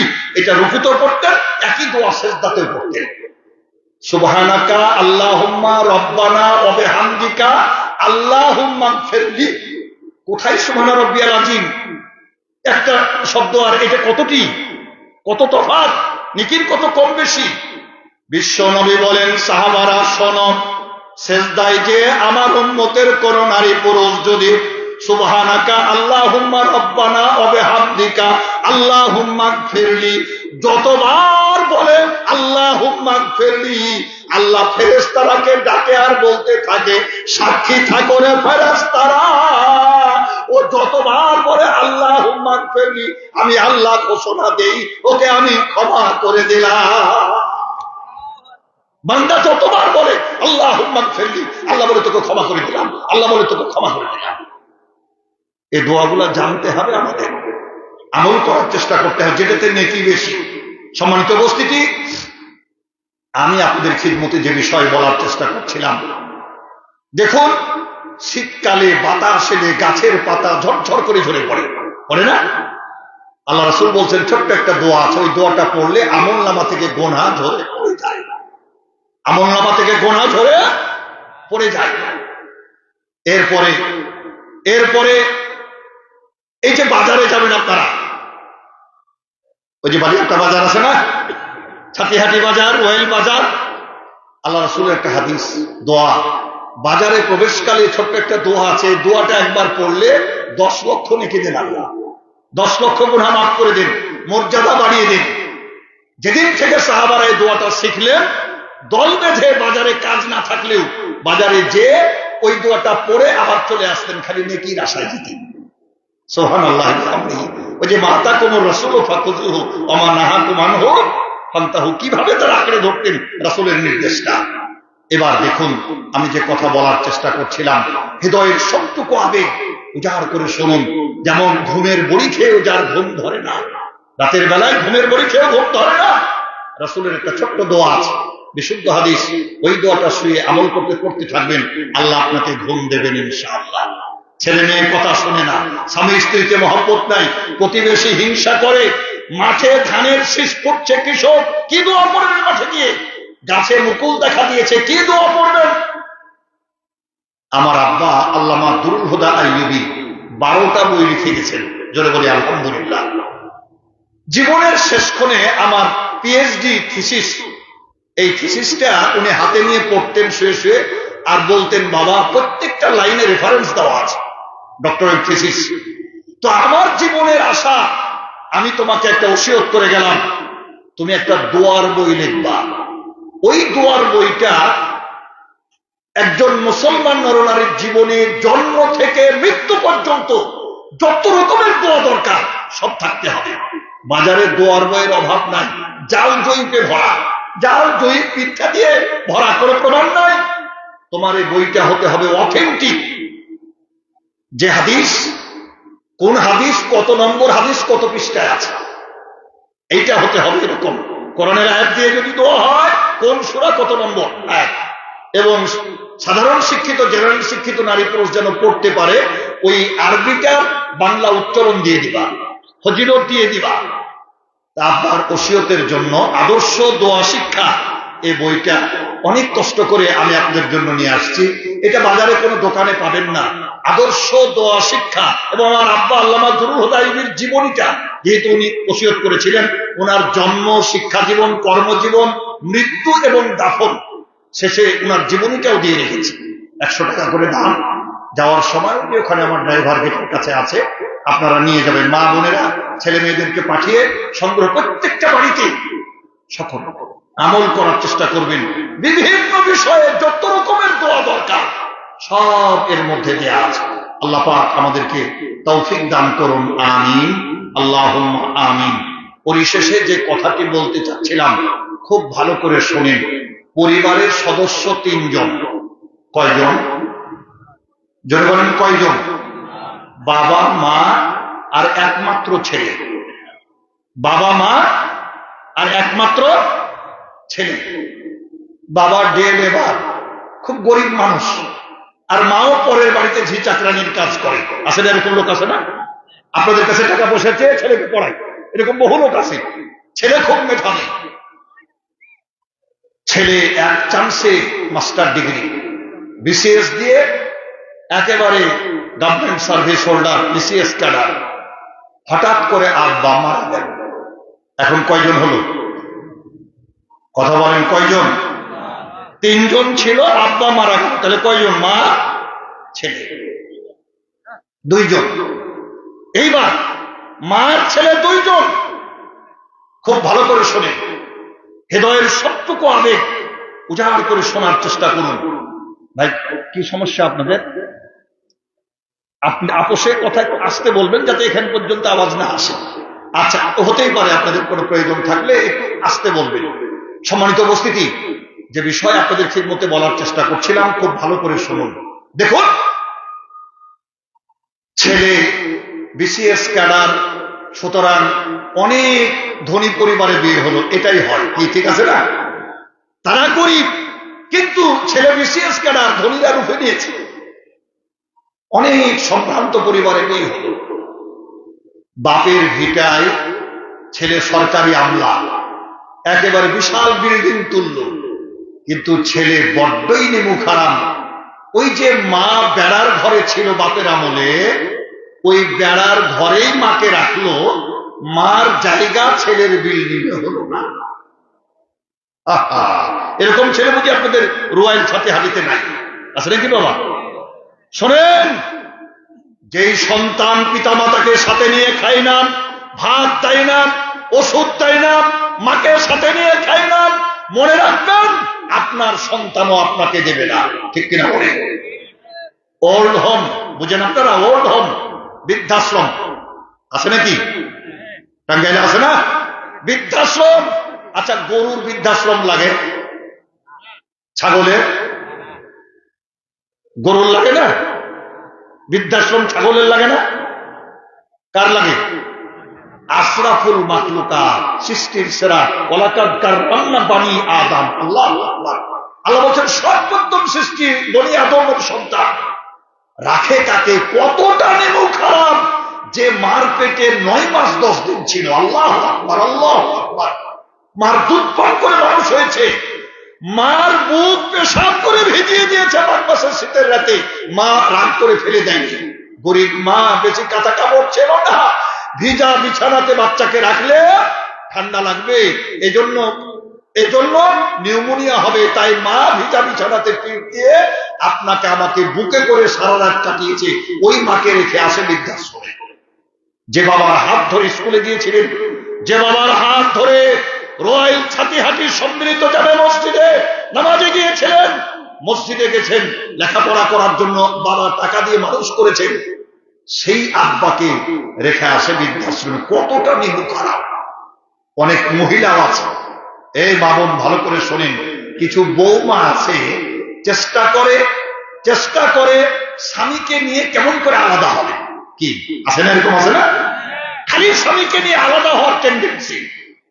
বৌমা মনে রাখবেন, আপনার স্বামীর পাতে যদি, শ্বশুরের পাতে, শাশুড়ির পাতে যদি ভাত না দেন, সাথে নিয়ে না খান, ভিন্ন হওয়ার চিন্তা করেন সুখে থাকার জন্য, আপনার ছেলের বউয়ের ভাত আপনার পেটে উঠবে না। একটা দৃষ্টান্ত না দিলেই নয়। আলোচনা শেষ পর্যায়ে আসছে, লোকমর্ষ ঘটনা তুলে ধরবো ইনশাআল্লাহ। যেটা বলছিলাম, ওই শাশুড়ি পিঠ চুলকায়, পিঠ বুঝেন আপনারা? পিঠ, এই যে পিছন দিকে, আমার আব্বা এটাও লিখে গেছেন, নিজ হাতে চুলকায় স্বীয় পৃষ্ঠ দেশ, অপরের হাতে সুখ পাবে না বিশেষ। মানে নিজের হাতে যদি জায়গাটা পান তাহলে মন মতো চুলকাতে পারবেন। আর যদি কাউকে দিয়ে চুলকিয়ে নিতে হয়, বলে একটু ওপরে, একটু নিচে, একটু ডানে, একটু বামে, হচ্ছে না, আরো জোরে। আরে অত জোরে কেন চুলকালে? চামড়া ছেড়ে গেল। ঠিক কিনা বলেন? এই জন্য নিজ হাতে চুলকায় স্বীয় পৃষ্ঠ দেশ, অপরের হাতে সুখ পাবে না বিশেষ। শাশুড়ি চোখে দেখে না, বয়স হয়েছে, পিঠ চুলকাচ্ছে, বউ এতটাই খান্নাস, খাটাস, মার খাবো, এরকম বৌমা এলাকাতে নাই। আল্লাহ করে না থাকাই ভালো। এই খাটাস মার্কা বউ বলছে শাশুড়ির পিঠ চুলকিয়ে দেবে না। শাশুড়ি চোখে দেখে না যে সামনে বসে গেছে, খুব চুলকাচ্ছে, বলছে মারে আমি চোখেও দেখি না, মাথা নিচ দিকে করে বলছে দে একটু চুলকিয়ে দে, কিন্তু বউ দেবে না। বউ দেখলো যে এতবার বলছে আর চোখেও তো দেখে না, মাথা নিচ দিকে। বউ রেগে হাত দিয়ে না চুলকিয়ে পা দিয়ে চুলকিয়ে দিয়েছে। মানুষের হাতের নখের চাইতে পার নখ শক্ত, অন্য জায়গার চামড়ার চাইতে পিঠের চামড়া শক্ত। শাশুড়ি তো চোখে দেখে না, নিজ দিকে মুখ করেছিল, ভালোই লেগেছে। খুশি হয়ে দোয়া করছে, আল্লাহ আমার বউ যেমনি চুলকালো ওর বউ যেন ওকে অমনি চুলকিয়ে দেয়। শাশুড়ি মারা গেল। সংক্ষেপ করে, একেবারে সংক্ষেপ। শাশুড়ি মারা গেল, ওই খান্নাস মহিলার ছেলে হলো, বড় হলো, বিয়ে দিল। এই খান্নাস কিন্তু ওর বৌমা খুবই ভালো। এটা এলাকাতেও আছে, আপনাদের এলাকাতেও আছে। মা মেয়েতে ঝগড়া হয়, শাশুড়ি বউয়ে হয় না। এরকম শাশুড়ি বউ অনেক আছে, আছে না? অনেক ভালো মেয়ে আছে, অনেক ভালো শাশুড়ি আছে। খালি ঝগড়া বউয়ের দিক থেকে হয় এটা নয়, শাশুড়িরও হুঁশ অনেক সময় কম। শাশুড়ি চেষ্টা করে তার মেয়ে সুখে থাকবে জামাইয়ের বাড়িতে যে, আর ওর বৌমা যেন অশান্তিতে থাকে। এরকম শাশুড়িরও অভাব নাই। ধরেন একটা গ্লাস ভেঙে গেছে, শাশুড়ির জাল তুলে যদি গাল দেয় বৌমাকে, তো জোয়ান মেয়ে চুপ করে থাকবে? বলা উচিত ছিল, মা তোমার হাত তো কাটেনি, গ্লাস ভেঙেছে, গ্লাস ভেঙেছে ভালো, অসুবিধা কি, তোমার হাত তো কাটেনি। এ কথা বললে কি আর ঝগড়া হতো? এই জন্য শাশুড়িকেও হুঁশ করতে হবে, এক পক্ষে বললে হবে না। এবার দেখুন যে কথাটা বলছিলাম, শেষ পর্যায়ে চলে আসছি। এখন এই মহিলা অল্প বয়সে ছেলের বিয়ে দিয়েছে, শাশুড়ি হয়েছে, ও খান্নাস, কিন্তু ওর বৌমা খুব ভালো। আল্লাহর হুকুমে হঠাৎ একদিন পিঠ চুলকাচ্ছে। তো এইবার ও ডেকে বলছে, বৌমা মারে, তুই তো আমার খুব ভালো বৌমা, আমার পিঠটা একটু চুলকে দে তোমা। বউকে বলে পিঠ চুলকাতে, আর বাঁকা চোখে নিচ দিয়া তাকায়, হাত দিয়া চুলকায় না পা দিয়ে চুলকায়। বউ তো জানে না, আমি তো জানি আমার শাশুড়ি দোয়া করে গেছে। এইবার বউ চুলকায় না, তো শাশুড়ি বলছে, কিরে মা, এত ভালো মেয়ে, তুই সব কথা শুনিস, এ চুলকিয়ে দে, কষ্ট হয়। বৌমা বলছে, মা কেমন করে চুলকাবো? বলে, কেন, কি হয়েছে? বলে, যতবার আমি আপনার গায়ে হাত তোলার চেষ্টা করি, আমি তুলি হাত, উঠে আমার পা। আপনি আমার শাশুড়ি আম্মা, আপনার গায়ে পা তুলবো, এটা কি কথা হলো? তখন শাশুড়ি বলছে, মারে তোর দোষ নাই, ওটা আমি কামাই করে রেখেছি। সেদিন আমার শাশুড়ি চেয়েছিল আমি যদি হাত দিয়ে চুলকিয়ে দিতাম, উনি খুব ভালো দোয়া করেছিল, আল্লাহ আমার বউ যেমনি চুলকাইছে অমনি যেন তাকে চুলকিয়ে দেয় তার বউ, তাহলে আমি হাতের চুলকানিটা পেতাম। কিন্তু চোখে দেখেনি তো সে, কিন্তু আমি সেদিন পা দিয়ে আমার শাশুড়ির পিঠ চুলকিয়েছিলাম। সুতরাং আমার নসিবে হাতের চুলকানি নাই, যে তুই পা দিয়ে চুলকিয়ে দে। চলে আসেন কোরআনে, জহরাল ফাসাদু ফিল বাররি ওয়াল বাহরি বিমা কাসাবাত আইদিন নাস। আল্লাহ বলে, বান্দা তোমার হাতের কামাই যা করবে ওটা পাওয়ার জন্য রেডি থাকবে। কোরআনে মিলিয়ে দিলাম। এইবার কথাটা যেখানে রেখে এসেছিলাম মনে আছে তো আপনাদের? ওই যে সাহেব ছেলে বিশাল বিল্ডিং বানিয়েছে, বউ বাচ্চা নিয়ে আছে, কিন্তু মা ওই বাপের আমলের বেড়ার ঘরই মাকে রেখেছে। সাহেবের বিল্ডিং, সাহেব ছেলের বিল্ডিং এ মার জায়গা হয়। এবার একদিন সন্ধ্যাবেলায় মাগরিবের আযান হচ্ছে, আবছা অন্ধকার, বেড়ার ঘরে মা বসে আছে। সাহেব আসলো, ছেলে আসলো অফিস থেকে, ফল মিষ্টি প্যাকেট ভর্তি সব নিয়ে হাতে করে ঘরে ঢুকছে। আর ওই বৃদ্ধা মা ওইখানে বেড়ার ঘরে বসে বসে দেখতে পাচ্ছে। মা চিন্তা করছে আর ভাবছে, হায় আমার ছেলে একটু পরে ফ্রেশ হবে, জামা কাপড় ছেড়ে মুখ হাত ধুয়ে ফ্রেশ হয়ে হয়তো আমার কাছে আসবে, একটা মিষ্টি একটা ফল নিয়ে হয়তো আমার ছেলে আসবে।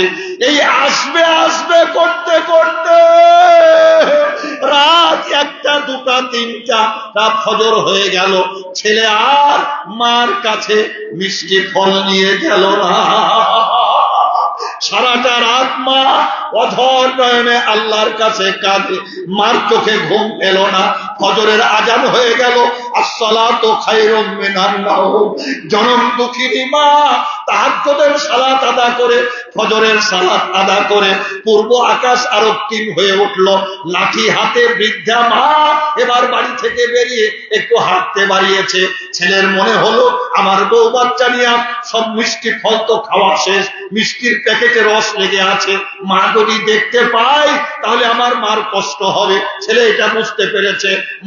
ছেলে চিন্তা করলো বাড়ির সামনে ফেললে তো মা দেখে ফেলবে, বাড়ির ওই ঘরের ব্যাক সাইডের জানলা দিয়া মিষ্টির প্যাকেটটা পেছন সাইডে ফেলেছে যাতে তার মা দেখতে না পায়,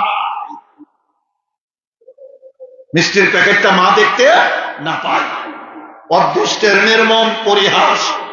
আমি জানি না গো কার মা দুনিয়ায় নাই, ওরে বাপ দুনিয়ায় নাই, লে ওয়াজহিল্লাহ লে খাসিয়াতিল্লাহ, একমাত্র আল্লাহর ভয়ে পিতামাতার চেহারা চোখের সামনে তুলে ধরেন, চোখের গোড়ায় পানি জমাবার চেষ্টা করেন।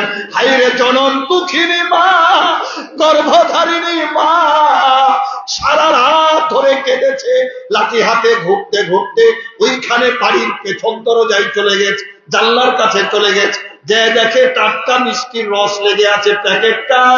কালকে সন্ধ্যায় দেখেছে ছেলে এই প্যাকেট হাতে করে বাড়িতে আসছিল, ঘরে আসছিল, তাহলে খাওয়া শেষ, ফেলে দিয়েছে প্যাকেটটা। মা হাত দিয়ে তুলে দেখে চকচকে টকটকে রস লেগে আছে, টাটকা মিষ্টির রস।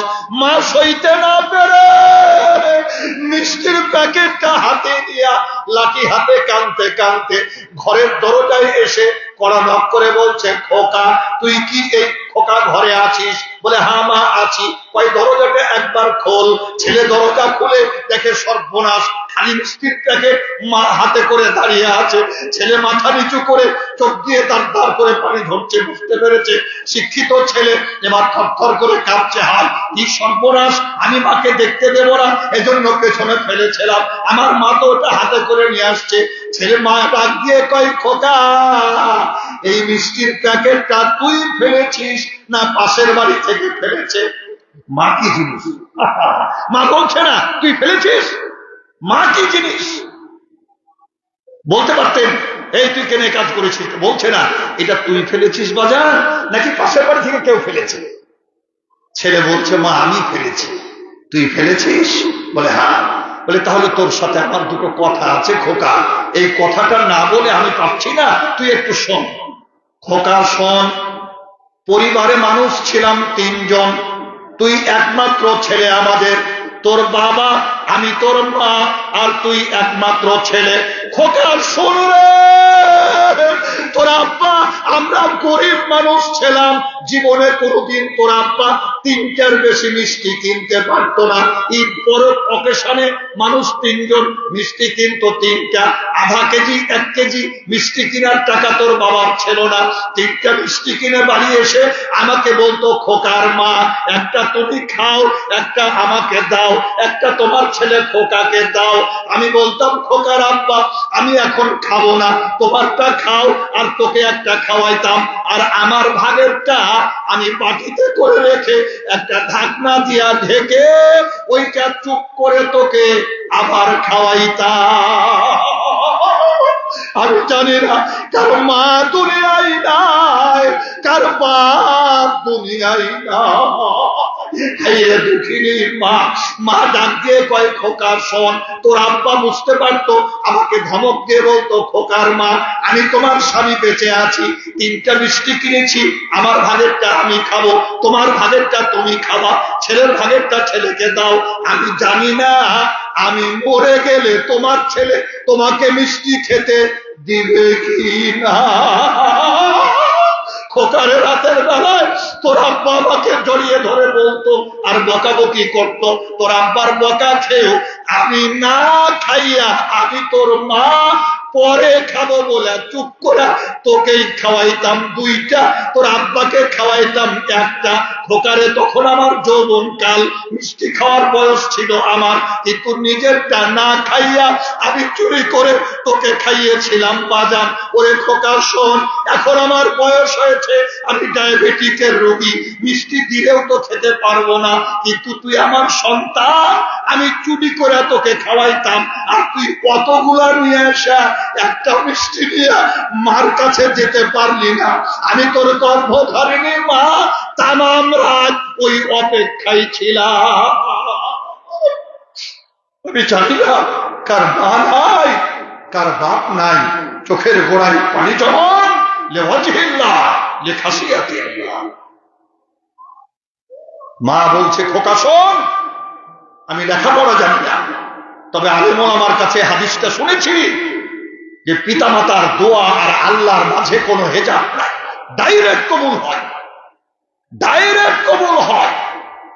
সুতরাং আমি যদি বদদোয়া করি তোর পরিণাম শেষ, তোর অবস্থা শেষ, জাহান্নামে যেতে হবে। মিষ্টি দিতে না পারিস, কাজটা ঠিক করিসনি। আমি তোকে পেটে ধরে মানুষ করেছি। এই খোকা দেখ আরেকটু, এই যে দেখ সূরা জুমার আয়াত নাম্বার 6, আল্লাহ বলছেন ফি জুলুমাতিন সালাসা, মায়ের পেটে 3টা জমাট অন্ধকারের মধ্যে আল্লাহ সন্তানকে হেফাজত করেন। ফি জুলুমাতিন সালাসা, 9 মাস 10 দিনে পেটে রেখেছিলাম, এই পেটের মধ্যে আল্লাহ তোকে রাখলো, আর তুই আমার ছেলে এত বড় বিল্ডিং বানালি, তোর মার শোয়ার জন্য একটা ঘর রাখতে পারলি না, আমাকে ওই বেড়ার ঘরে শুতে হয়, তবুও বদদোয়া করবো না, আল্লাহ তোকে হেফাজত করুক। এর নাম মা। আমি জানি না কার মা নাই, বাবা নাই। নবী জমানায় এক লোক মারা যায়, তার কবরে কঠিন আযাব হয়, হঠাৎ করে কবরটা ফুলের বাগিচা হয়ে যায়।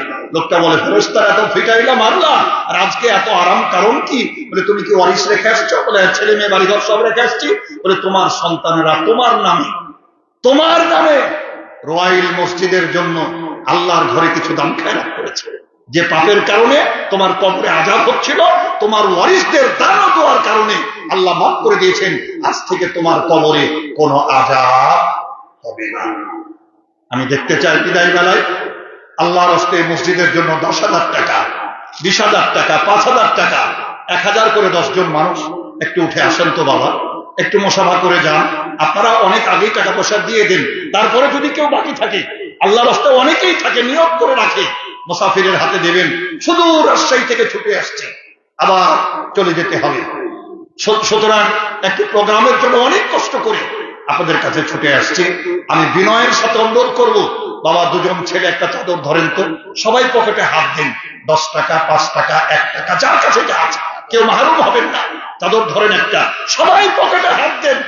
বৃদ্ধ পিতা মাতা কবরে শুয়ে আছে, তাদের কথা ভাবেন, একবার দিয়েছেন আবার দেন। ছাত্র ভাইয়েরা পকেটে হাত দেন, কাল 10 টাকার সিঙ্গারা খাবেন না, ওইটা আল্লাহ রাস্তায় দিয়ে দেন, আল্লাহর ঘরে দিয়ে দেন। সবাই পকেটে হাত দিন, যার কাছে যা আছে। মা বোনেরা আপনাদের দান পাঠান, মেয়েরা মেয়েদের মধ্যে কালেকশন করে মেহরবানি করে পাঠাবেন।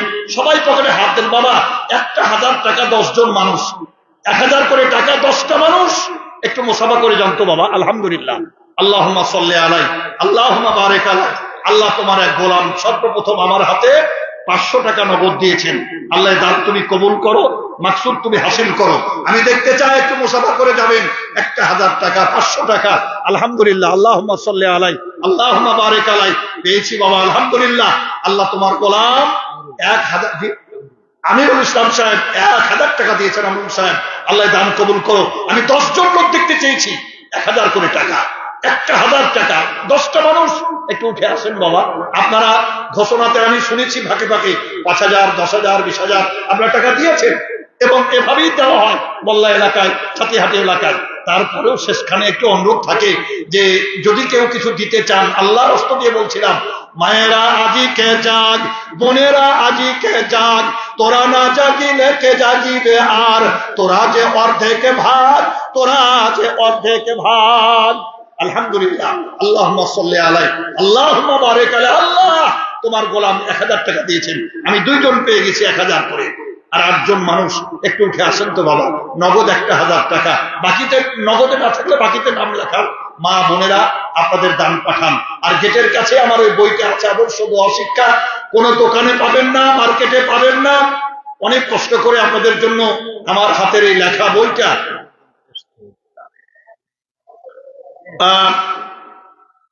নগদ আজকে যে আদায় হয়েছে 3,37,000, আর বাকি হলো 10 লক্ষ। জোরে বলি আলহামদুলিল্লাহ। 10,000 বাকি হলো 10,000। তাহলে 3,37,000 মানে 47,000। নগদ বাকিতে 3,47,000 টাকা আদায় হয়েছে। এখন যেটুকু আসবে এটা যোগ হবে ইনশাআল্লাহ। আমি দেখতে চাই বাবা, আলোচনা তো শেষ পর্যায়ে।